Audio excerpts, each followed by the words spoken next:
जैसा कि हम कल बात कर रहे थे हिंदी साहित्य के बारे में। हिंदी साहित्य के 3 भागों में बटा हुआ है, जैसे पहला आदिकाल, दूसरा मध्यकाल और तीसरा आधुनिक काल। और आज हम बात करेंगे आदिकाल के बारे में। आदिकाल का समय 1000 ईस्वी से लेकर 1400 ईस्वी तक माना जाता है और इसमें हम जानने वाले हैं आदिकाल की पृष्ठभूमि। आदिकाल की पृष्ठभूमि इस प्रकार है। आदिकाल की पृष्ठभूमि में राजनीतिक अस्थिरता, सामाजिक विखंडन और सांस्कृतिक बदलाव शामिल है। यह काल राजनीतिक उथल-पुथल और सामाजिक परिवर्तन के साथ साथ हिंदी भाषा का भी साक्षी बना है। जैसा कि अभी हम आपको बताएं, आदिकाल राजनीतिक अस्थिरता, सामाजिक विखंडन और सांस्कृतिक बदलाव के बारे में। अब भी हम बात करेंगे राजनीतिक अस्थिरता के बारे में। राजनीतिक अस्थिरता के अंतर्गत विकेंद्रीकरण हर्षवर्धन की मृत्यु के बाद एक केंद्रीय सत्ता समाप्त हो गई और देश छोटे छोटे राज्यों में बट गया। इसके ही अंतर्गत आपसी संघर्ष। इन राज्यों के राजा अक्सर छोटी छोटी बातों पर आपस में लड़ते रहते थे, जिससे निरंतर संघर्ष और प्रतिद्वंदिता का माहौल था।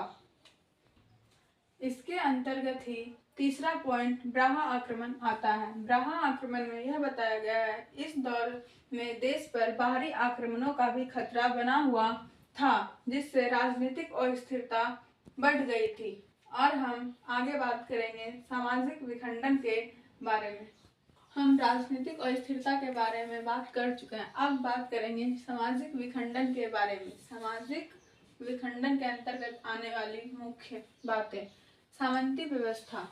जैसे समाज सामंती व्यवस्था से प्रभावित था, जिसमें राजा, योद्धा, जमींदार प्रमुख शक्ति थे। दूसरा पॉइंट जाति व्यवस्था। जाति व्यवस्था विभिन्न जातियों और वर्गों का निर्माण हुआ, जिसमें ब्राह्मण, क्षत्रिय, वैश्य और शूद्र शामिल थे। सामाजिक विखंडन के अंतर्गत आने वाला तीसरा पॉइंट धार्मिक और सामाजिक तनाव। शिक्षा की कमी के कारण सांप्रदायिक तनाव, सती प्रथा, पर्दा प्रथा जैसे अंधविश्वासों का बोलबाला था।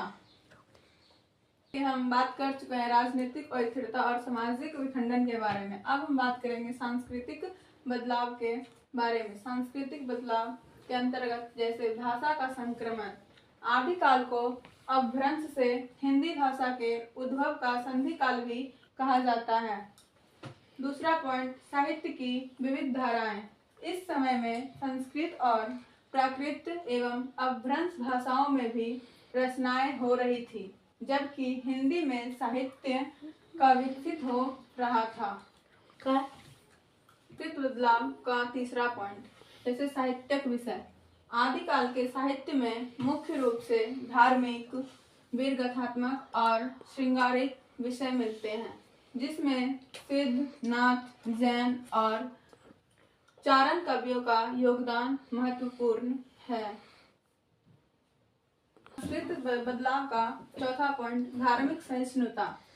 धार्मिक सहिष्णुता के अंतर्गत नाथपंथियों ने धार्मिक सहिष्णुता और आपसी सद्भाव की भावना विकसित की, जिसका प्रभाव परवर्ती साहित्य पर भी पड़ा।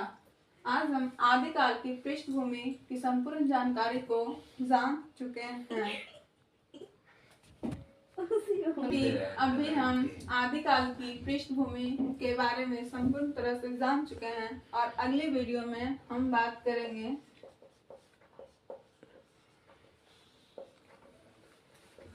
आदिकाल के नामकरण के बारे में।